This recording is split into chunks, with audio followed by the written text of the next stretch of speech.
33 سال سے اسرائیلی وزیر اعظم نیتن یاہو نے ایران کے ایٹمی خطرے کا واویلا مچا رکھا ہے۔ وہ ہر بار یہ دعویٰ کرتے نظر آتے ہیں کہ بس اب ایران ایٹم بم بنانے والا ہے، جبکہ عالمی ایٹمی ایجنسی نے کبھی یہ نہیں کہا کہ تہران کے پاس جوہری ہتھیاروں کا کوئی فعال پروگرام موجود ہے۔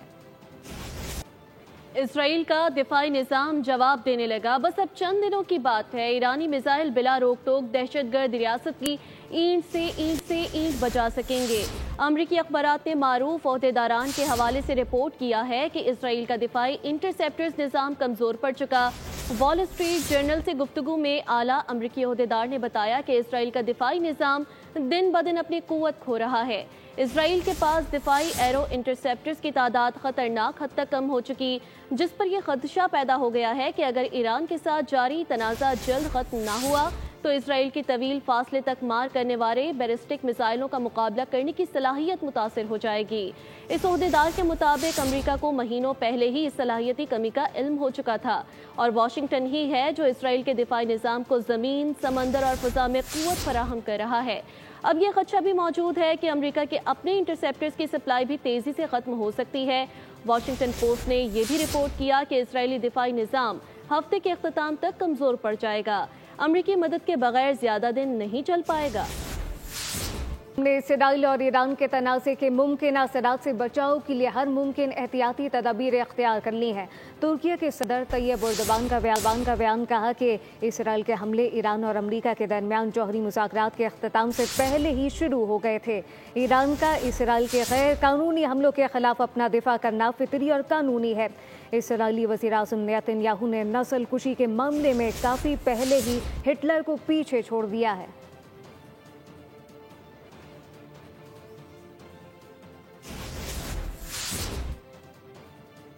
اور یہاں پر آپ کو آگاہ کرتے چلے کہ امریکہ اسرائیل کی براہ راست مدد کے بارے میں سوچے بھی نہ۔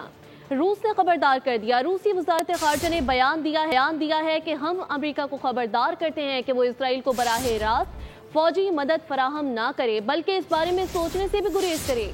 روس ایران اور اسرائیل دونوں کے ساتھ رابطے میں ہے۔ روسی وزارت خارجہ نے کہا کہ امریکہ کی جانب سے ممکنہ طور پر اسرائیل کو دی جانے والی براہ راست فوجی مدد مشرق وسطیٰ میں صورتحال کو شدید طور پر غیر مستحکم کر سکتی ہے۔ بڑا بیان آپ کو سنا رہے ہیں۔ دنیا کے 2 درجن ممالک نے اسرائیل کی جانب سے یہ کہا جا رہا ہے کہ وہ اس جنگ کو جیتے گا، لیکن یہاں پر ایک بڑی ڈیولپمنٹ بھی دیکھنے میں آ رہی ہے۔ امریکہ اسرائیل کی براہ راست مدد کے بارے میں سوچے بھی نہ۔ روس نے اس بارے میں خبردار کر دیا۔ دنیا کے 2 درجن ممالک نے ایران پر اسرائیل کے حملے کی سخت مذمت کی ہے۔ ان ممالک نے اسرائیل کے حملے روکنے اور مشرق وسطیٰ میں سیز فائر کا مطالبہ کیا۔ نائب وزیر اعظم اور وزیر خارجہ اسحاق ڈار نے سینٹ اجلاس میں اظہار خیال کرتے ہوئے کہا کہ جوہری تنصیبات پر اسرائیل کا حملہ بین الاقوامی قوانین کی کھلی خلاف ورزی ہے۔ انہوں نے کہا کہ اسرائیلی جارحیت سے خطے میں بڑھتی کشیدگی سنگین نتائج کا پیش خیمہ بن سکتی ہے۔ سے ذرا قریب ممالک نے ایک جوائنٹ سٹیٹمنٹ جو تمام OIC کے ممبرز ہیں ایران کے حوالے سے کل ایگری کر کے اس کی کافی نیگوسیشنز ہوتی رہیں۔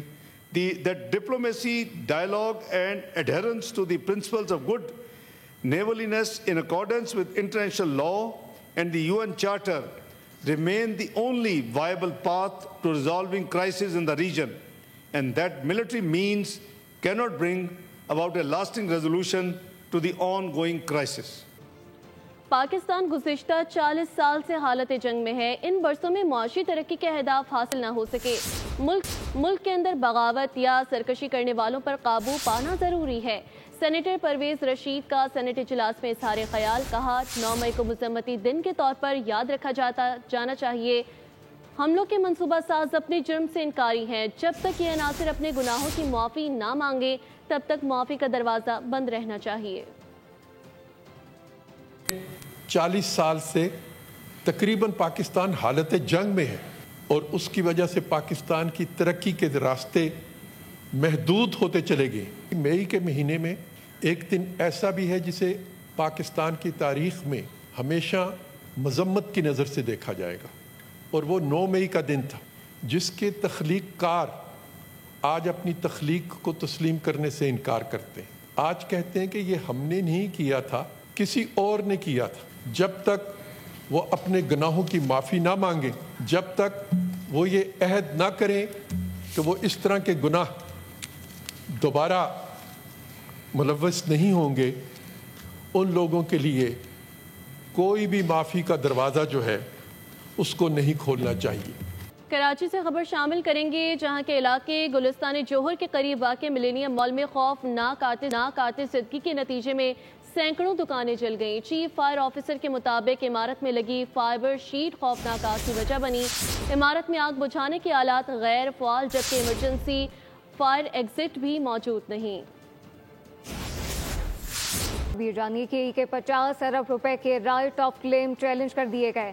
امیر جماعت اسلامی کراچی منم ظفر نے کہا کہ الیکٹرک کے 50 ارب روپے سے زائد کے رائٹ آف کلیم کی منظوری سے متعلق نیپرا کے فیصلے کو چیلنج کر دیا. عوام پر 50 ارب روپے کا ناجائز بوجھ قبول نہیں. جماعت اسلامی نے نیپرا کے 5 جون کے فیصلے کے خلاف نظر ثانی کی درخواست جمع کرا دی. منم ظفر خان نے کہا نیپرا کا فیصلہ قانون و ضابطے کی خلاف ورزی ہے. نیپرا نے جماعت اسلامی کے پیش کردہ 71 کروڑ مالیت کے 19 جعلی بلوں کے ثبوت نظر انداز کیے کہ الیکٹرک کے جعلی بلز پر نیپرا کی خاموشی سوالیہ نشان ہے. منم ظفر نے کہا کہ الیکٹرک کی نااہلی کا بوجھ کراچی کے عوام کیوں اٹھائیں. کراچی کے عوام پہلے ہی بدترین لوڈ شیڈنگ اور اوور بلنگ کا شکار ہے کہ الیکٹرک کے جعلی کلیمز کسی صورت قبول نہیں. مطالبہ کیا کہ 5 جون کے فیصلے کو فی الفور معطل کیا جائے. تمام معاف شدہ کلیمز پر آزاد فورینزک آڈٹ اور ریگولیٹری انکوائری کروائی جائے. کھیل کے میدان سے خبر، آئی سی سی کے سربراہ جے شاہ نے ٹیسٹ کرکٹ کی بنیاد ہلانے کی ٹھان لی ہے. ٹیسٹ میچز کو 5 روز سے کم کر کے 4 روز تک محدود کرنے کی تیاری کر لی. 2027 سے 2029 کے ورلڈ ٹیسٹ چیمپئن شپ سائیکل میں 4 روزہ ٹیسٹ میچز کی منظوری کا عندیہ دے دیا گیا. تجربات کے شوقین جے شاہ نے آسٹریلیا اور انگلینڈ کو بھی اپنے ساتھ ملا لیا.